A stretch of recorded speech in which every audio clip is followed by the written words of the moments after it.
ਬਿਲਕੁਲ ਉਹ ਕੈਂਸਲ ਹੋਏ ਨਹੀਂ ਜੀ ਹਲੇ। ਇੱਕ ਵਾਰੀ ਉਹਨਾਂ ਨੇ ਪਰਮਿੰਦਰ ਨੂੰ ਰਿਹਾ ਜ਼ਰੂਰ ਕਰਤਾ। ਲੋਕਾਂ ਦਾ ਜਿਹੜਾ ਜਿਹੜਾ ਜਨਮਤ ਸੀਗਾ ਉਹਦੇ ਅੱਗੇ ਝੁੱਕ ਕੇ ਉਹਨੂੰ ਰਿਹਾ ਜ਼ਰੂਰ ਕਰਵਾਤਾ। ਪਰ ਐ ਤਾਂ ਫਿਰ ਕਿਸੇ ਟਾਈਮ ਵੀ ਚੱਕ ਕੇ ਲਿਜਾ ਸਕਦੇ ਨੇ ਵੀ ਕੇਸ ਚੱਲੀ ਜਾਂਦਾ ਹੈ। ਨਹੀਂ ਐਂ ਤਾਂ ਕਾਨੂੰਨੀ ਤੌਰ ਤੇ ਪੂਰੇ ਅਸੀਂ ਉਹ ਆ, ਨਵਾਂ ਪਰਚਾ ਪਾ ਦਿੰਦਾ ਤਾਂ ਵੱਖਰੀ ਗੱਲ ਹੈ। ਦੇਖੋ ਚੋਰ ਜਿੱਡਾ ਮਰਜ਼ੀ ਛਾਤਰ ਹੋਵੇ ਉਹ ਕੋਈ ਨਾ ਕੋਈ ਸੁਰਾਖ ਛੱਡ ਜਾਂਦਾ ਹੈਗਾ। ਉਹ ਬੰਦੇ ਨੇ ਕੀ ਕੀਤਾ ਹੋਇਆ ਸੀਗਾ, 18 ਸਾਲ ਤੋਂ ਘੱਟ ਇੱਕ ਬੱਚਾ ਰੱਖਿਆ ਹੋਇਆ ਸੀ, ਉਹਨੂੰ ਇੱਕ ਬੈਗ ਦਿੱਤਾ, ਝੋਲਾ ਦਿੱਤਾ, ਉਹਦੇ ਵਿੱਚ 500-400 ਕੈਪਸੂਲ ਦੇ ਕੇ ਲੋਕਾਂ ਤੋਂ ਆਰਡਰ ਲੈ ਲਏ ਉਹਨੇ ਵੀ ਉਹਦੇ ਘਰੇ ਜਾਈ, ਉਹਦੇ ਘਰੇ ਜਾਈ, ਉਹਦੇ ਘਰੇ ਜਾਈ। ਹੋਮ ਡਿਲੀਵਰੀ ਚੱਲਦੀ। ਬਿਲਕੁਲ ਹੋਮ ਡਿਲੀਵਰੀ। ਇਹ ਜਿਹੜੇ ਕਹਿੰਦੇ ਸੀਗੇ ਵੀ ਅਸੀਂ ਚਿੱਟਾ ਮੁਕਾਵਾਂਗੇ, ਨਸ਼ੇ ਮੁਕਾਵਾਂਗੇ, ਉਹ ਲੋਕਾਂ ਨੂੰ ਹੋਮ ਡਿਲੀਵਰੀ ਕਰਤੀ ਭਗਵੰਤ ਮਾਨ ਸਰਕਾਰ ਨੇ। ਇਹ ਜਿਹੜਾ ਪ੍ਰੈਗਾਵੀਰਨ 75 mg ਜਿਹੜਾ ਸਾਲਟ ਹੈਗਾ, ਉਸ ਤੋਂ ਵੱਧ ਤਾਂ ਉਹ ਵੇਚ ਹੀ ਨਹੀਂ ਸਕਦੇ ਜੀ। ਜੇ ਕਿੰਨਾ ਵੇਚ ਰਹੇ? ਇਹ 300 ਵੇਚੀ ਜਾਂਦੇ ਨੇ ਪ੍ਰੈਗਾਵੀਰਨ 300, ਜਿਹੜਾ ਜਿਹਨੂੰ ਪੰਜਾਬੀ ਦੇ ਵਿੱਚ ਘੋੜਾ ਕਹਿੰਦੇ ਨੇ, ਸਿਗਨੇਚਰ ਕਹਿੰਦੇ ਆ। ਜਿਹੜੀ ਸ਼ਰਤ ਅਸੀਂ 93 ਨੇ ਪਹਿਲਾਂ ਬੇਨਤੀ ਕਰਦੇ ਸੀਗੇ, ਅੱਜ ਉਹ ਅਸੀਂ ਜਿਵੇਂ ਕਹਿੰਦੇ ਸਰਕਾਰ ਨੂੰ ਝੁਕਾ ਕੇ ਪੂਰੀ ਕੀਤੀ ਹੈਗੀ। ਇੱਕ ਬਾਹਰ ਮਾੜਾ ਜਿਹਾ ਖੁੱਲਾ ਰਹਿ ਜੇ, ਬੁੜੀ ਬਾਹਰ ਕੋਈ ਕੱਲੀ ਖੜੀ ਰਹਿ ਜੇ 2 ਮਿੰਟ ਵਾਸਤੇ, ਐ ਨਹੀਂ ਪਤਾ ਉਹਦੀ ਕੋਈ ਚੈਨੀ ਪੱਟ ਕੇ ਲੈ ਜੇ, ਕੋਈ ਕੰਨ ਪੱਟ ਕੇ ਲੈ ਜੇ।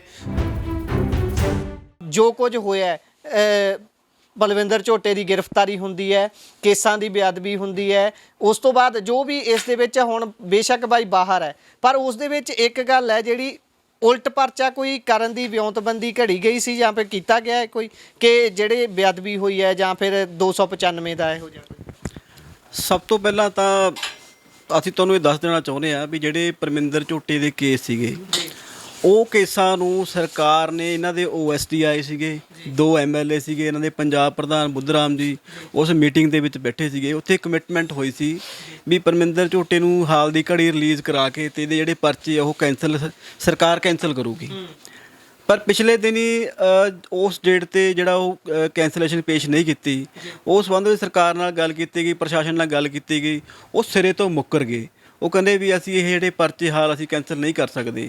ਤੁਸੀਂ ਦੇਖੋ ਵੀ ਸਰਕਾਰ ਦਾ ਪ੍ਰਸ਼ਾਸਨ 'ਤੇ ਕਿੱਡਾ ਵੱਡਾ ਦਬਾਅ ਆ ਵੀ ਕਮਿਟਮੈਂਟਸ ਕਰਨ ਤੋਂ ਬਾਅਦ ਵੀ ਜਿਹੜਾ ਉਦੋਂ ਉਸ ਮੌਕੇ 'ਤੇ OSD ਸਾਹਿਬ ਆਉਂਦੇ ਨੇ, ਕਿਉਂਕਿ ਇਹ ਐਡਾ ਵੱਡਾ ਮੁੱਦਾ ਬਣ ਚੁੱਕਿਆ। ਜਿਹੜਾ ਨਸ਼ਾ ਹੈਗਾ ਉਹ ਕਿਸੇ ਨਾ ਕਿਸੇ ਰੂਪ ਦੇ ਵਿੱਚ ਹਰੇਕ ਘਰ 'ਚ ਐਂਟਰ ਕਰ ਚੁੱਕਿਆ ਹੈਗਾ।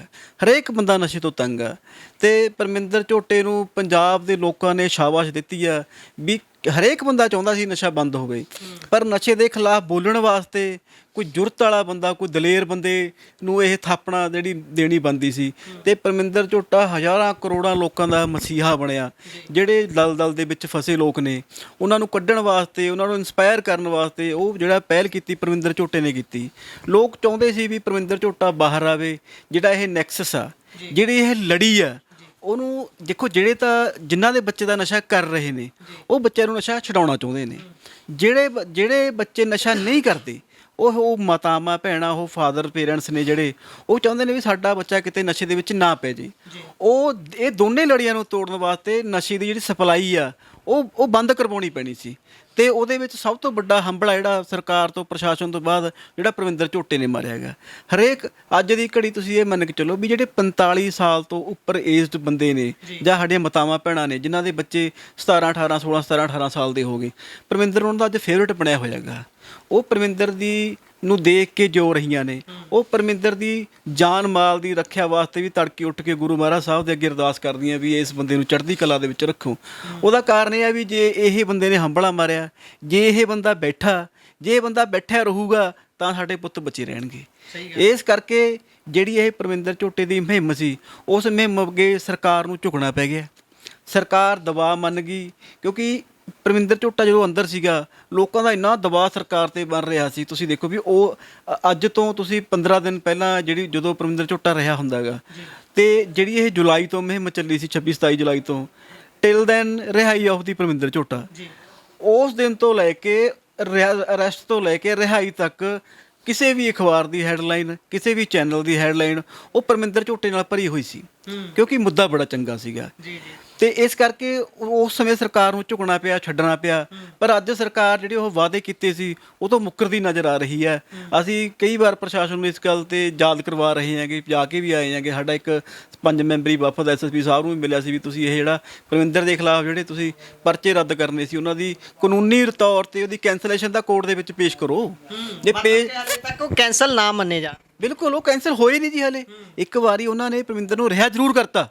ਲੋਕਾਂ ਦਾ ਜਿਹੜਾ ਜਨਮਤ ਸੀਗਾ ਉਹਦੇ ਅੱਗੇ ਝੁੱਕ ਕੇ ਉਹਨੂੰ ਰਿਹਾ ਜ਼ਰੂਰ ਕਰਵਾਤਾ। ਪਰ ਐ ਤਾਂ ਫਿਰ ਕਿਸੇ ਟਾਈਮ ਵੀ ਚੱਕ ਕੇ ਲਿਜਾ ਸਕਦੇ ਨੇ ਵੀ ਕੇਸ ਚੱਲੀ ਜਾਂਦਾ ਹੈ। ਨਹੀਂ ਐ ਤਾਂ ਕਾਨੂੰਨੀ ਤੌਰ ਤੇ ਪੂਰੇ ਅਸੀਂ ਉਹ ਆ, ਨਵਾਂ ਪਰਚਾ ਪਾ ਦਿੰਦਾ ਵੱਖਰੀ ਗੱਲ ਆ, ਇਹਨਾਂ ਪਰਚਿਆਂ 'ਚ ਤਾਂ ਮੈਂ ਅਰੈਸਟ ਪੈਣ ਨਹੀਂ ਦਿੰਦਾ ਅੱਛਾ ਹੈਗਾ। ਇੱਕ ਬਾਈ ਜ਼ਰੂਰ ਗੱਲ ਇਹਦੇ ਚ ਦੱਸਿਓ, ਸੌਰੀ ਮੈਂ ਤੁਹਾਡੀ ਗੱਲ ਕੱਟ ਰਿਹਾ ਹਾਂ ਕਿ ਜਿੱਦਾਂ ਹੁਣ ਬਾਈ ਹੁਣੀ ਕਾਰਵਾਈ ਕਰਦੇ ਨੇ ਕਿਸੇ ਵੀ ਜਾਂਦੇ ਨੇ ਮੈਡੀਕਲ ਦੇ ਉੱਪਰ, ਉੱਥੇ ਜਿਹੜੀ ਵੀ ਕਾਰਵਾਈ ਹੁੰਦੀ ਹੈ ਉਹਦੇ ਚ ਜਦੋਂ ਅੱਗਿਓਂ ਫਿਰ ਉਹ ਦੁਕਾਨ ਦਾ ਮਾਲਕ ਹੈ, ਮੈਡੀਕਲ ਓਨਰ ਹੈ, ਉਹ ਜਦੋਂ ਉਲਟੇ ਰੂਪ ਤੇ ਕੋਈ ਕਾਰਵਾਈ ਕਾਨੂੰਨੀ ਕਰਦਾ ਹੈ ਤਾਂ ਫਿਰ ਉਹਨੂੰ ਕਿਵੇਂ ਟੈਕਲ ਕਰਦੇ ਹੋ? ਕਿਉਂਕਿ ਉਹ ਇਹ ਸਾਰੀ ਕਾਰਵਾਈ ਨੂੰ ਇਲੀਗਲ ਦੱਸ ਕੇ ਹੀ ਮਾਮਲਾ ਦਰਜ ਕਰਾਉਂਦੇ ਨੇ ਕਿ ਇਲੀਗਲ ਤਰੀਕੇ ਨਾਲ ਸਾਨੂੰ ਦੁਕਾਨ ਚਲਾਉਂਦਿਆਂ ਨੂੰ ਆ ਕੇ ਡਿਸਟਰਬ ਕੀਤਾ ਜਾਂਦਾ ਹੈ, ਸਾਡੀ ਜਿਹੜੀ ਸਾਰੀ ਛਾਣ-ਪੀਣ ਕੀਤੀ ਜਾਂਦੀ ਜਿਹੜੀ ਕਿ ਕਾਨੂੰਨੀ ਤੌਰ ਤੇ ਨਹੀਂ ਵੀ ਕੀਤੀ ਜਾ ਸਕਦੀ, ਤੇ ਉਹਨੂੰ ਫਿਰ ਕਿਵੇਂ ਟੈਕਲ ਕਰਦੇ ਹੋ ਸਾਰੇ?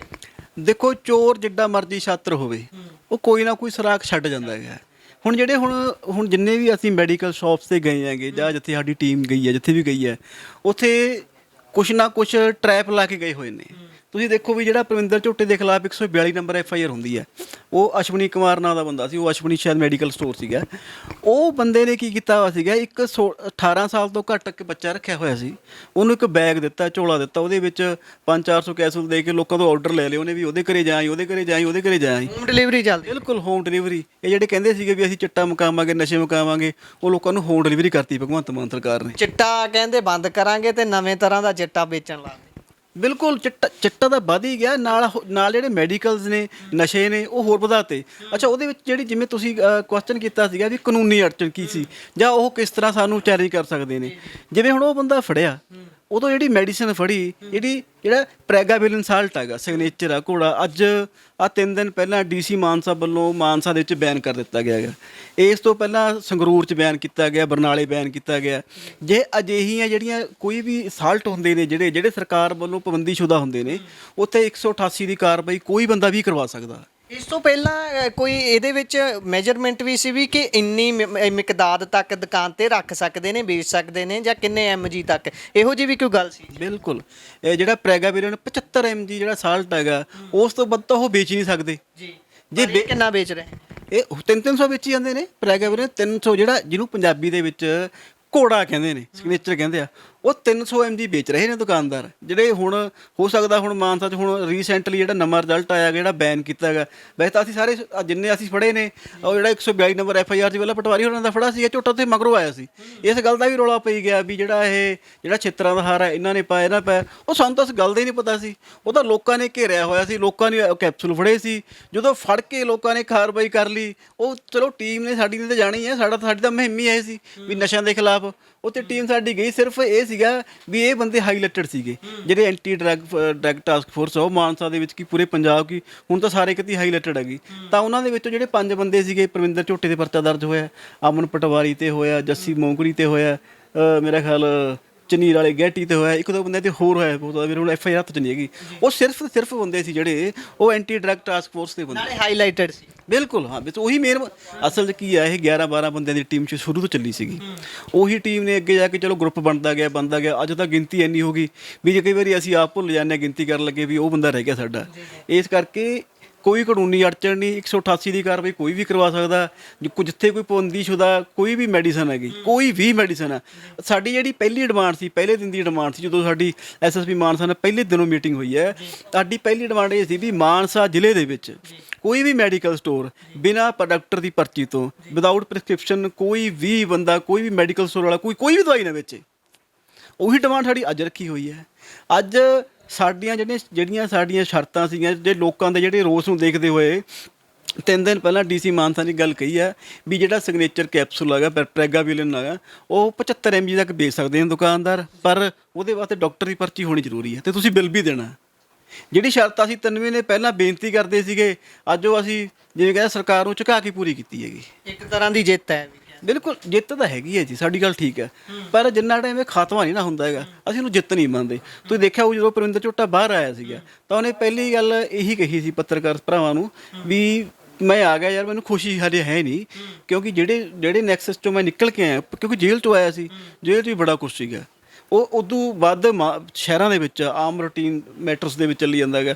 ਤਾਂ ਸਾਡੀ ਇਹ ਵੀ ਜਿੰਨਾ ਟਾਈਮ ਇਹ ਖਾਤਮਾ ਨਹੀਂ ਨਾ ਹੁੰਦਾ ਹੈਗਾ, ਚਿੱਟੇ ਦਾ ਪ੍ਰੋਪਰ ਖਾਤਮਾ ਨਹੀਂ ਹੁੰਦਾ, ਜਿਹੜੀਆਂ ਪਾਬੰਦੀਸ਼ੁਦਾ ਦਵਾਈਆਂ ਨੇ ਉਹਨਾਂ ਨੂੰ ਪ੍ਰੋਪਰ ਨਹੀਂ ਹੁੰਦਾ ਹੈਗਾ, ਜਿਹੜੇ ਸੰਬੰਧਿਤ ਅਫਸਰ ਅਧਿਕਾਰੀ ਜਿਹੜੇ ਇਹ ਸਾਰੇ ਨੈਕਸਸ ਦੇ ਨੈੱਟ ਦੇ ਵਿੱਚ ਚਲਾਉਣ ਵਾਲੇ ਵਿੱਚ ਨੇ, ਉਹਨਾਂ ਸਾਰਿਆਂ ਦੀਆਂ ਪ੍ਰੋਪਰਟੀਆਂ ਜਾਂਚ ਨਹੀਂ ਹੁੰਦੀ ਹੈਗੀ।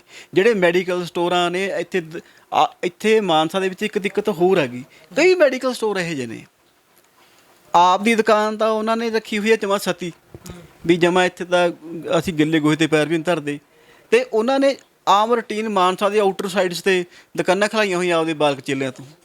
ਮਾਨਸਾ ਦੇ ਵਿੱਚ ਉਹਨਾਂ ਦੇ ਲਾਇਸੈਂਸ ਅਲੱਗ ਨੇ, ਬਿਲਕੁਲ ਉਹਨਾਂ ਦੇ ਲਾਇਸੈਂਸ ਅਲੱਗ ਨੇ, ਪਰ ਉਹ ਦੁਕਾਨਾਂ ਦੇ ਵਿੱਚ ਤੁਸੀਂ ਮਾਨਸਾ ਦੇ ਆਊਟਰ ਕਈ ਦੁਕਾਨਾਂ ਬੰਦ ਹੋਈਆਂ ਨੇ, ਕਈ ਦੁਕਾਨਾਂ ਬੰਦ ਕਰਾਈਆਂ ਨੇ ਆਪਾਂ, ਉਹਨਾਂ ਦੇ ਵਿੱਚ 20-20 ਹਜ਼ਾਰ ਦੀ ਮੈਡੀਸਨ ਹੈ ਨਹੀਂ। ਉਹ ਸਵੇਰੇ 6 ਤੋਂ 7 ਤੱਕ ਸਿਗਨੇਚਰ ਤੇ ਸ਼ਾਮ ਨੂੰ 7 ਤੋਂ 8 ਤੱਕ ਵੇਚ ਕੇ ਆ ਜਾਂਦੇ ਨੇ।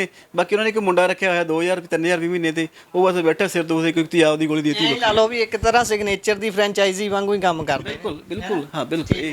ਸੋ ਇੱਧਰ ਬਾਈ ਅਮਨ ਪਟਵਾਰੀ ਹੋਣੀ ਸਾਡੇ ਨਾਲ ਨੇ, ਉਹਨਾਂ ਦੇ ਨਾਲ ਵੀ ਗੱਲ ਕਰਦੇ ਆ, ਕਿਉਂਕਿ ਬਾਈ ਹੋਣੀ ਵੀ ਪਹਿਲੇ ਦਿਨ ਤੋਂ ਹੀ ਨਾਲ ਨੇ ਅਤੇ ਲਗਾਤਾਰ ਕਾਰਵਾਈ ਦੇ ਵਿੱਚ ਜੁਟੇ ਰਹਿੰਦੇ ਨੇ। ਬਾਈ ਅਸੀਂ ਉਹ ਵੀ ਤਸਵੀਰਾਂ ਦੇਖੀਆਂ ਜਦੋਂ ਬਾਈ ਹੋਣੀ ਜੇਲ੍ਹ ਦੇ ਅੰਦਰ ਸੀ, ਤੁਸੀਂ ਪੂਰਾ ਜ਼ੋਰ ਲਾਇਆ, ਇਕੱਠ ਕਰਦੇ ਰਹੇ, ਸਟੇਜਾਂ ਦੇ ਉੱਪਰ ਤੁਸੀਂ ਸਮਾਂ ਜਿਹੜਾ ਸੀ ਬੰਨ੍ਹਦੇ ਰਹੇ, ਲੋਕਾਂ ਨੂੰ ਇੱਧਰ ਜੋੜਦੇ ਰਹੇ ਕਿ ਪਹੁੰਚਣਾ। ਸੋ ਹੁਣ ਜਦੋਂ ਬਾਈ ਬਾਹਰ ਆਇਆ ਉਸ ਤੋਂ ਬਾਅਦ ਜਨੂਨ ਦੇ ਵਿੱਚ ਵਾਧਾ ਹੋਇਆ, ਇਸ ਕੰਮ ਨੂੰ ਰੋਕਣ ਵੱਲ ਵਾਧਾ ਹੋਇਆ, ਜਾਂ ਕੁਝ ਲੱਗਿਆ ਵੀ ਯਾਰ ਇਸ ਕੰਮ ਤੋਂ ਪਿੱਛੇ ਹਟਣਾ ਚਾਹੀਦਾ? ਨਹੀਂ ਵੀਰੇ, ਪਹਿਲਾਂ ਤਾਂ ਸਤਿ ਸ਼੍ਰੀ ਅਕਾਲ ਸਾਰਿਆਂ ਨੂੰ। ਜਨੂਨ 'ਚ ਵਾਧਾ ਤਾਂ ਇਹ ਆ ਕਿਉਂਕਿ ਪਤਾ ਕੀ ਗੱਲ ਆ, ਹੁਣ ਸਾਡੀਆਂ ਜ਼ਿੰਮੇਵਾਰੀਆਂ ਵੱਧ ਗਈਆਂ ਤੇ ਕੰਮ ਵੱਧ ਗਏ ਤੇ ਹੁਣ ਆਸਾਂ ਵੀ ਵੱਧ ਗਈਆਂ ਤੇ ਸਾਡੀਆਂ ਔਂਕੜਾਂ ਵੀ ਵੱਧ ਗਈਆਂ। ਤਾਂ ਕਰਕੇ ਹੁਣ ਸਾਨੂੰ ਉਹ ਜਿਹੜੀਆਂ ਔਂਕੜਾਂ ਆਉਂਦੀਆਂ ਨੇ ਸਾਹਮਣੇ, ਤਾਂ ਉਹਨਾਂ ਨੂੰ ਦੇਖ ਕੇ ਸਾਨੂੰ ਥੋੜ੍ਹਾ ਜਿਹਾ ਹੌਸਲਾ ਮਿਲ ਜਾਂਦਾ। ਹੁਣ ਅਸੀਂ ਔਂਕੜਾਂ ਜਦੋਂ ਜਿਉਂ-ਜਿਉਂ ਔਂਕੜਾਂ ਵਧੀਆਂ, ਔਂਕੜਾਂ ਨਾਲ ਸਾਨੂੰ ਪਤਾ ਲੱਗ ਗਿਆ ਵੀ ਹੁਣ ਸਾਡੀਆਂ ਜ਼ਿੰਮੇਵਾਰੀਆਂ ਤੇ ਹੁਣ ਲੋਕਾਂ ਦੀ ਆਸ ਬਹੁਤ ਵੱਡੀ ਆ ਸਾਡੇ 'ਤੇ। ਇਸ ਲਈ ਅਸੀਂ ਬਈ ਹੌਸਲਾ ਤਾਂ ਸਾਡਾ ਪਰਮਾਤਮਾ ਦੀ ਕਿਰਪਾ ਨਾਲ ਇੰਨਾ ਕੁ ਲੋਕਾਂ ਦੇ ਸਾਥ ਕਰਕੇ, ਤਾਂ ਵੀ ਇਹ ਔਂਕੜਾਂ ਨੂੰ ਅਸੀਂ ਸਮਝਦੇ ਕੱਖ ਨਹੀਂ। ਹੁਣ ਸਾਨੂੰ ਯਾਨੀ ਕਿ ਹੁਣ ਸਾਡੇ ਵੀ ਹੌਸਲੇ ਦੁੱਗਣੇ ਨੇ। ਹੁਣ ਆਪਣੇ ਕੰਮਕਾਰ ਨਿੱਜੀ ਤੌਰ ਤੇ ਛੱਡ ਕੇ ਨਾਲ ਤੁਰਨਾ ਤੇ ਫਿਰ ਉਹਨੂੰ ਵੀ ਪੈਰਲਲ ਆਪਣੇ ਕੰਮਕਾਰ ਨੂੰ ਵੀ ਚਲਾਉਣਾ ਕਿੰਨਾ ਔਖਾ ਲੱਗਦਾ? ਸਮਾਜ ਸੇਵਾ ਵੀ ਕਰਨੀ ਤੇ ਆਪਣੇ ਘਰ ਦਾ ਵੀ ਸਾਰਾ ਤੋਰੀ ਫੁਲਕਾ ਤੋਰਨਾ। ਨਹੀਂ, ਔਖਾ ਤਾਂ ਚਲੋ ਹੈਗਾ ਹੀ ਆ। ਔਖਾ ਤਾਂ ਇੱਕ ਪਾਸੇ ਆਪਣਾ ਬਿਜ਼ਨਸ ਕਰਦੇ ਆ ਹੁਣ ਸਾਰੇ, ਹੈ ਨਾ, ਅਸੀਂ ਸਾਰੇ, ਕੋਈ ਖੇਤੀ ਕਰਦਾ, ਕੋਈ ਕੁਛ ਕਰਦਾ, ਸਾਰੇ ਆਪਣਾ ਕੰਮ ਕਰਦੇ ਨੇ, ਸਾਰੇ ਸੈਟਲਡ ਸੀ ਆਪਣੇ ਪਰਿਵਾਰਾਂ 'ਚ, ਸਾਰੇ ਤਕਰੀਬਨ ਵਿਆਹੇ ਵਰੇ ਨੇ ਸਾਰੇ, ਹੈ ਨਾ। ਮੈਂ ਕਹਿ ਲਈਏ ਵੀ ਕੋਈ ਲੋੜ ਨਹੀਂ ਸੀ, ਜੇ ਨਾ ਵੀ ਇਸ ਕੰਮ 'ਚ ਪੈਂਦੇ ਤਾਂ ਆਪਣਾ ਘਰ ਚੱਲਦਾ ਸੀ। ਨਹੀਂ ਵੀਰੇ, ਹਾਂ ਘਰ ਚੱਲਦਾ ਸੀ, ਪਰ ਕੀ ਆ, ਲੋੜ ਹੈਗੀ ਆ ਯਾਰ। ਲੋੜ ਪੰਜਾਬ ਦਾ ਜਿਹੜਾ ਹਾਲ ਅੱਜ ਦਾ, ਆਪਾਂ ਇਹ ਨਹੀਂ ਕੋਈ ਕਿ ਪੰਜਾਬ ਨੂੰ ਬਦਨਾਮ ਕਰਨ ਵਾਸਤੇ ਕਹਿਣਾ, ਪਰ ਅਸੀਂ ਅੱਖੀਂ ਦੇਖਦੇ ਹਾਂ ਰੋਜ਼ ਕਿਵੇਂ ਸਾਡੇ ਆਂਢ ਗੁਆਂਢ 'ਚ ਮੌਤਾਂ ਹੋ ਰਹੀਆਂ ਨੇ ਨਸ਼ੇ ਨਾਲ, ਕਿਵੇਂ ਲੁੱਟਾਂ ਖੋਹਾਂ ਹੋ ਰਹੀਆਂ ਨੇ, ਗਲੀਆਂ ਨਹੀਂ ਸੇਫ ਯਾਰ ਸਾਡੀਆਂ। ਹੁਣ ਚਲੋ ਸਾਡੇ ਘਰ 'ਚ ਨਸ਼ਾ ਨਹੀਂ ਹੈਗਾ, ਸਾਡੇ ਘਰ 'ਚ ਕੋਈ ਕਰਦਾ ਨਹੀਂ, ਸਾਡੇ ਜਵਾਕ ਛੋਟੇ ਨੇ, ਪਰ ਹੁਣ ਸਾਨੂੰ ਉਹਨਾਂ ਸਮੱਸਿਆਵਾਂ ਦਾ ਸਾਹਮਣਾ ਤਾਂ ਕਰਨਾ ਪੈ ਰਿਹਾ। ਸਾਡੇ ਬਾਹਰ ਮਾੜਾ ਜਿਹਾ ਖੁੱਲ੍ਹਾ ਰਹਿ ਜੇ, ਬੁੜੀ ਬਾਹਰ ਕੋਈ ਕੱਲੀ ਖੜੀ ਰਹਿ ਜੇ 2 ਮਿੰਟ ਵਾਸਤੇ, ਐਂ ਨਹੀਂ ਪਤਾ ਉਹਦੀ ਕੋਈ ਚੈਨੀ ਪੱਟ ਕੇ ਲੈ ਜੇ, ਕੋਈ ਕੰਨ ਪੱਟ ਕੇ ਲੈ ਜੇ, ਤਾਂ ਉਹਨਾਂ ਚੀਜ਼ਾਂ ਦੇ ਤਾਂ ਸਾਨੂੰ ਨੁਕਸਾਨ ਹੈਗੇ ਨੇ ਨਾ। ਉਹਨਾਂ ਚੀਜ਼ਾਂ ਕਰਕੇ ਉਹ ਨੁਕਸਾਨ ਸਾਨੂੰ ਕਿਉਂ ਭੁਗਤਣੇ ਪੈ ਰਿਹਾ? ਕਿਉਂਕਿ ਨਸ਼ਾ ਬਹੁਤ ਜ਼ਿਆਦਾ ਵੱਧ ਗਿਆ ਤੇ ਇਹ ਇੱਦਾਂ ਦੀਆਂ ਵਾਰਦਾਤਾਂ ਵੀ ਵੱਧ ਗਈਆਂ। ਫਿਰ ਸਾਨੂੰ ਉਹਨਾਂ ਚੀਜ਼ਾਂ ਕਰਕੇ ਵੀਰੇ ਸਾਨੂੰ ਲੋਕਾਂ ਨੂੰ ਖੁੱਲ੍ਹ ਕੇ ਸਾਹਮਣੇ ਆਉਣਾ ਹੀ ਪੈਣਾ, ਨਸ਼ੇ ਦਾ ਵਿਰੋਧ ਕਰਨਾ ਪੈਣਾ, ਜੋ ਕੁਰੀਤੀਆਂ ਹੋ ਰਹੀਆਂ ਨੇ ਉਹਨਾਂ ਦਾ ਸਾਹਮਣਾ ਕਰਨਾ ਪੈਣਾ, ਯਾਨੀ ਕਿ ਹੌਸਲੇ ਨਾਲ। ਸਹੀ ਗੱਲ ਹੈ। ਤੇ ਤੁਹਾਡੀ ਟੀਮ ਦੇ ਵਿੱਚ ਇਹੋ ਜਿਹੇ ਮੈਂਬਰ ਵੀ ਨੇ ਜਿਹੜੇ ਨਸ਼ਾ ਛੱਡ ਕੇ ਤੁਹਾਡੇ ਨਾਲ ਜੁੜੇ ਨੇ? ਘੱਟੋ ਘੱਟ 10-15 ਮੁੰਡੇ ਨੇ ਜੀ ਸਾਡੇ ਨਾਲ ਰਹਿੰਦੇ ਨੇ 24 ਘੰਟੇ, ਜਿਹੜੇ ਪਹਿਲਾਂ ਕਰਦੇ ਸੀ। ਈਵਨ ਕਿ ਪਰਮਿੰਦਰ ਝੋਟਾ ਵੀ ਹੁਣ ਤੁਹਾਨੂੰ ਦੱਸਦੀ ਆ, ਹਾਲਾਂਕਿ ਮੈਂ ਵੀ ਕਰਦਾ ਸੀ, ਮੈਂ ਬਹੁਤ ਨਸ਼ਾ ਕੀਤਾ ਸੀ ਵੀ, ਪੁਰਾਣੇ ਲੜਾਈਆਂ ਝਗੜੇ ਸਾਰਾ ਮੈਂ ਪਰਮਿੰਦਰ ਇਕੱਠੇ ਸੀਗੇ, ਹੈ ਨਾ। ਤਾਂ ਮੈਨੂੰ ਚਲੋ ਥੋੜ੍ਹਾ ਜਿਹਾ ਜ਼ਿਆਦਾ ਟਾਈਮ ਹੋ ਗਿਆ, ਮੈਨੂੰ 8 ਸਾਲ ਹੋ ਗਏ ਵੀ ਮੈਂ ਤਕਰੀਬਨ ਇਹਨਾਂ ਸਾਰੇ ਕੰਮਾਂ ਤੋਂ ਦੂਰ ਆ, ਹੈ ਨਾ। ਅਤੇ ਪਰਮਿੰਦਰ ਨੂੰ ਪਰਮਿੰਦਰ ਵੀ ਦੱਸਦਾ ਤੁਹਾਨੂੰ, ਇਹਨੂੰ ਵੀ 5-6 ਮਹੀਨੇ ਹੋ ਗਏ ਹੁਣ। ਇਹ ਈਵਨ ਕਿ ਜਦੋਂ ਇਹ ਕਰਦਾ ਸੀਗਾ ਉਸ ਤੋਂ ਬਾਅਦ ਹੀ ਇਹਨੂੰ ਚਲੋ ਇਸ ਗੱਲ ਦੀ ਸਮਝ ਆਈ ਕਿ ਇਹ ਮਾੜਾ ਰਾਸਤਾ ਤੇ ਕਿੱਦਾਂ ਆਪਣੇ ਜਵਾਕ ਬਰਬਾਦ ਹੋ ਰਹੇ ਨੇ, ਆਪਾਂ ਵੀ ਕਿੱਦਾਂ ਬਰਬਾਦ ਹੋਏ। ਚਲੋ ਇਹ ਪੜ੍ਹਿਆ ਲਿਖਿਆ ਸੀ, ਇਹ ਸਮਝਦਾਰ ਸੀ, ਥੋੜ੍ਹਾ ਜਿਹਾ ਸਮਝ ਗਿਆ ਇਸ ਚੀਜ਼ ਨੂੰ। ਇਹਨੇ ਵੀ ਨਾਲ ਦੀ ਨਾਲ ਛੱਡ ਕੇ ਤਾਂ ਫਿਰ ਇਹ ਦੂਸਰੇ ਪਾਸੇ ਚੱਲ ਪਿਆ ਨਾਲ ਦੀ ਨਾਲ, ਤਾਂ ਲੋਕਾਂ ਦੇ ਧੀ ਪੁੱਤ ਬਚਾਉਣ ਵਾਲੇ ਉਧਰਲੇ ਪਾਸੇ ਚੱਲਿਆ। ਤਾਂ ਇਹ ਸਾਨੂੰ ਈਵਨ ਕਿ ਸਾਨੂੰ ਇਹ ਹੈ ਵੀ ਸਾਨੂੰ ਇਕੱਲੇ ਨੂੰ ਪਰਮਿੰਦਰ ਝੋਟਾ ਬਣਨਾ ਪਊਗਾ, ਇਕੱਲੇ ਨੂੰ ਅਵੇਅਰ ਹੋਣਾ ਪਊਗਾ, ਸਮਝਦਾਰੀ ਨਾਲ ਇਸ ਲੜਾਈ ਨੂੰ ਅੱਗੇ ਲਿਆਉਣਾ ਪਊਗਾ ਤੇ ਸਾਹਮਣਾ ਕਰਨਾ ਪਊਗਾ ਇਸ ਚੀਜ਼ ਦਾ।